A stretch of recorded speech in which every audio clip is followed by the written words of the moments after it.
हाँ दोस्तों, good morning to all of you. कैसे हैं आप लोग? मस्त मज़े से। एग्ज़ाम का शेड्यूल आ गया है, अब हम लोग प्रिपरेशन एग्ज़ाम के दृष्टिकोण को देखते हुए करते हैं। तो आज हम लोग पढ़ेंगे आवर्त सारणी। आवर्त सारणी में जो पहली टॉपिक आप लोगों की है वह है मेंडलीव की आवर्त सारणी। तो मेंडलीव की आवर्त सारणी में से प्रश्न क्या पूछे जाते हैं, इनकी आवर्त सारणी है क्या, इसके गुण व इसके दोष, दो दो तीन तीन पॉइंट लिखनी होती है मैक्सिमम। तो हम लोग जानते हैं कि मेंडलीव की आवर्त सारणी क्या है। देखिए, मेंडलीव का पूरा नाम डिमित्री इवानोविच मेंडलीव था। इनके समय में 63 एलिमेंट ज्ञात थे। कितने तत्व ज्ञात थे भाई? 63 तत्व ज्ञात थे।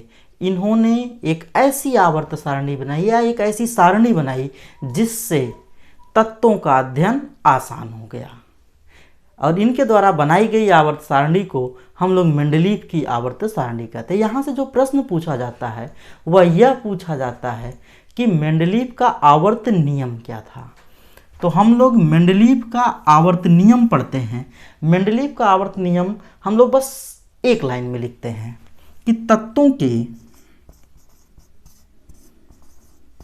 भौतिक तथा रासायनिक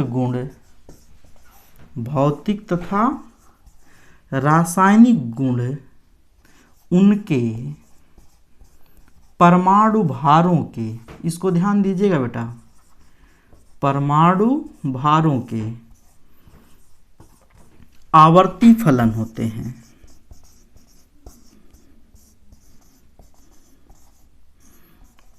बस इतना सा है। तत्वों के भौतिक तथा रासायनिक गुण उनके परमाणु भारों के आवर्ती फलन होते हैं। मतलब क्या है? मतलब यह है कि मेंडलीव ने तत्वों का मूल लक्षण परमाणु भार माना था।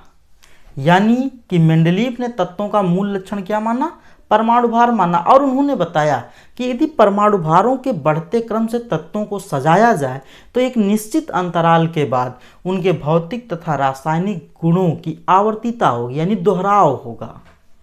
तो मेंडलीव का यदि आवर्त नियम आ रहा है तो हम लोग क्या लिखेंगे? तत्वों के भौतिक तथा रासायनिक गुण उनके परमाणु भारों के आवर्ती फलन होते हैं। यह क्या है? मेंडलीव का आवर्त नियम है।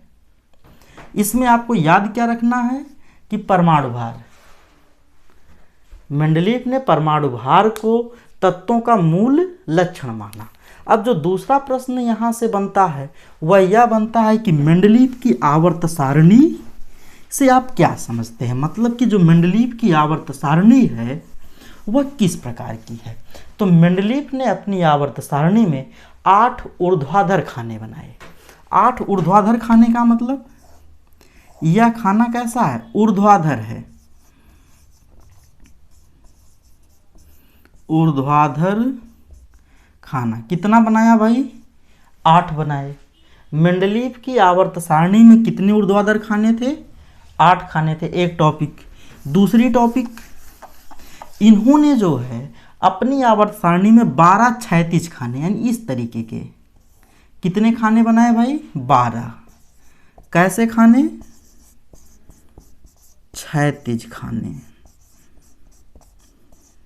देखिए, हमको यदि आवर्त मेंडलीव की आवर्त सारणी के बारे में लिखना है तो पहला हम लोग क्या लिख दें कि मेंडलीव ने अपनी आवर्त सारणी में 8 ऊर्ध्वाधर खाना बनाया, यानी ऊर्ध्वाधर लाइन जो ऊपर से नीचे की तरफ आती है, और 12 क्षैतिज खाने बनाए जो बाएं से दाएं की तरफ चलती है। उसके बाद इन्होंने जैसे समान गुणधर्म वाले तत्वों को एक ही समूह में रखा। समान गुणधर्म वाले तत्वों को एक ही समूह में रखा। 3 टॉपिक हो गई हम लोगों की। ठीक। पहला ऊर्ध्वाधर खाने, दूसरा क्षैतिज खाने। ऊर्ध्वाधर खानों की संख्या 8, क्षैतिज खानों की संख्या 12। इन्होंने समान गुणधर्म वाले तत्वों को एक ही समूह में रखा। ठीक, और समूह कौन होते थे? यह जो ऊर्ध्वाधर खाना होता था इसे ही यह क्या कहते थे? समूह कहते थे। उसके बाद अगली बात करें तो यह है कि इन्होंने जैसे जब एक परमाणु भार के बढ़ते हुए क्रम में तत्वों को रख रहे थे तो कुछ तत्वों की जगह खाली इन्होंने छोड़ दी। उनको ऐसा लगा कि यह स्थान खाली होना चाहिए क्योंकि जो गुणधर्म मिलने चाहिए थे इसके बाद वह मिले नहीं। तो इस आधार पर उन्होंने आवर्त सारणी में कुछ खाली स्थान छोड़े, कुछ खाली स्थान छोड़े। ये तत्व अभी ज्ञात नहीं है, उसके लिए इन्होंने खाली स्थान छोड़ दिया, लेकिन उसके गुणधर्मों के बारे में बता दिया। और बाद में जब खोजें हुई तो ये बात एकदम सही साबित हुई, सटीक साबित हुई। तो हम लोग लिख रहे हैं यदि आवर्त सारणी के बारे में मेंडलीव की, तो पहला इसमें 8 ऊर्ध्वाधर खाने थे, दूसरे इसमें 12 क्षैतिज खाने थे। समान गुणधर्म वाले तत्वों को एक ही वर्ग में रखा और उसके बाद कुछ स्थान को खाली छोड़ दिया और बताया कि यह जो है इस गुणधर्म वाला तत्व फ्यूचर में खोजा जाएगा। एक टॉपिक हम चाहें तो और इसमें लिख सकते हैं कि मेंडलीव ने परमाणु भारों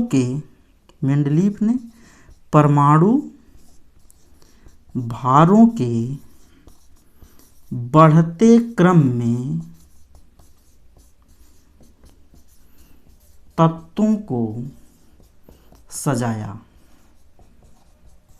तो बेटा आप लोग 1, 2, 3, 4, 5 टॉपिक तैयार कर लो, आपके लिए बहुत है। हाई स्कूल में ये बहुत है, 3 से 4 आप लिख दिए तो भी बहुत है। तो क्या लिखोगे? ऊर्ध्वाधर खाना कितना था? 8 था मेंडलीव की आवर्त सारणी में। मेंडलीव की आवर्त सारणी में 12 क्षैतिज खाने थे। समान गुणधर्म वाले तत्वों को मेंडलीव ने एक ही वर्ग में रखा। कुछ स्थान इन्होंने आवर्त सारणी में खाली छोड़ दिया और भविष्यवाणी करी कि इस स्थान वाले तत्व अभी बाद में खोजा जाएगा जिसका गुणधर्म यह होगा, और इनकी बातें सही भी हुई। बाद में ये तत्व खोजे गए। उसके बाद परमाणु भारों के बढ़ते क्रम में रख करके इन्होंने तत्वों को सजाया था। यह हो गई मेंडलीव की आवर्त सारणी। इतना आप लिख दोगे आपका काम हो जाएगा।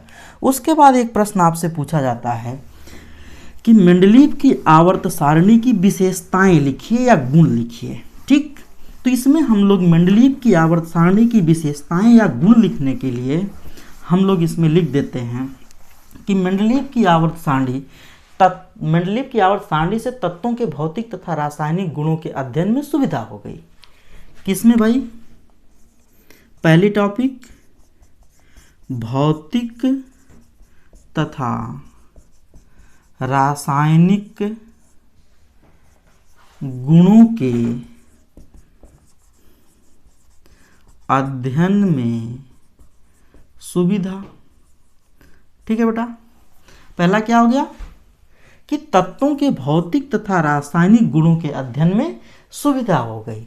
अगर हम दूसरी टॉपिक की बात करें तो मेंडलीव की आवर्त सारणी से कई तत्वों के परमाणु भारों को सही करने का मौका मिल गया। जैसे कुछ तत्व ऐसे थे जिनके परमाणु भार सही नहीं ज्ञात थे, तो मेंडलीव ने तत्वों के परमाणु भारों को यह आधार बनाया। तो इन्होंने परमाणु भारों के बढ़ते क्रम में सजाया और तत्वों के गुणधर्मों को ध्यान में रख करके। तो कुछ ऐसे तत्व मिले जिनका परमाणु भार अधिक था लेकिन गुणधर्म पहले के तत्वों से मिलते थे। तो इस प्रकार फिर से उसको चेक किया गया, पता चला वो ये तो गलती हो गई, इसका परमाणु भार कम होना चाहिए। तो इस प्रकार हम कह सकते हैं कि कई तत्वों के सही परमाणु भार ज्ञात करने में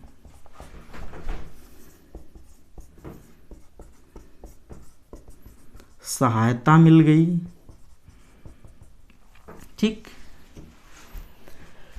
और एक जो मेंडलीव की आवर्त सारणी में हम लोग लिखे ही थे, तीसरा हम लोग लिख सकते हैं कि मेंडलीव की आवर्त सारणी से आवर्त सारणी से नए तत्वों की खोज में सुविधा। देखिए, 2 टॉपिक पूछता है, आप 3 याद कर लो। पहला, भौतिक तथा रासायनिक गुणों के अध्ययन में सुविधा, यानी कि जब आवर्त सारणी में तत्वों को सजा दिया गया तो एक ही समूह में उन्हें रखा गया जिनके भौतिक तथा रासायनिक गुण समान थे, तो इस प्रकार भौतिक तथा रासायनिक गुणों के अध्ययन में सुविधा हो गई। दूसरा, कई तत्वों के सही परमाणु भार ज्ञात करने में सहायता मिल गई। तीसरा, मेंडलीव की आवर्त सारणी से नए तत्वों की खोज में सुविधा मिल गई, क्योंकि अभी हमने बताया कि इन्होंने अपने आवर्त सारणी में कुछ रिक्त स्थान छोड़ रखे थे जिससे नए तत्वों की खोज में सुविधा मिल गई। तो यह है मेंडलीव की आवर्त सारणी के मुख्य गुण। आपसे 2 टॉपिक लिखने के लिए पूछेगा, आप 3 याद कर लो, ठीक। अब उसके बाद आता है मेंडलीव की आवर्त सारणी के दोष।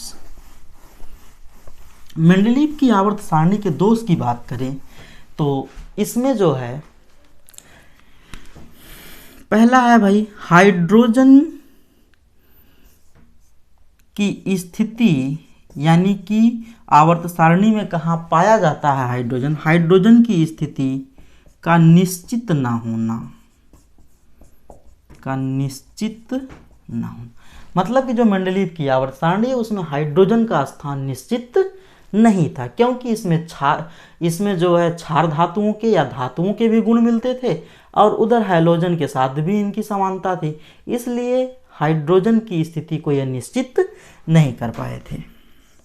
दूसरा, जैसे जो भारी परमाणु भार वाले तत्व थे, कहीं कहीं पे ऐसा हुआ कि इन्होंने जो है हल्के तत्वों को बाद में रख दिया था और भारी परमाणु भार वालों को पहले रख दिया था। हमने बताया कि तत्वों के परमाणु भारों के बढ़ते क्रम में रखने की बात करी थी, लेकिन इन्होंने जब भौतिक तथा रासायनिक गुणधर्मों को समझा तो कहीं कहीं पर इनसे गलती हो गई कि अधिक परमाणु भार वाले तत्वों को इन्होंने पहले रख दिया और कम परमाणु भार वाले तत्वों को बाद में रख दिया। जैसे कोबाल्ट को निकिल से पहले रख दिया था।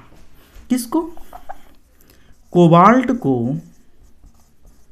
निकिल से पहले रख दिया था, यानी कि पहले कोबाल्ट रखा फिर निकिल रखा, लेकिन परमाणु भार किसका?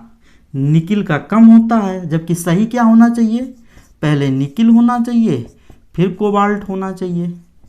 तो यह जो है इनकी आवर्त सारणी का दोष है। तीसरा दोष है,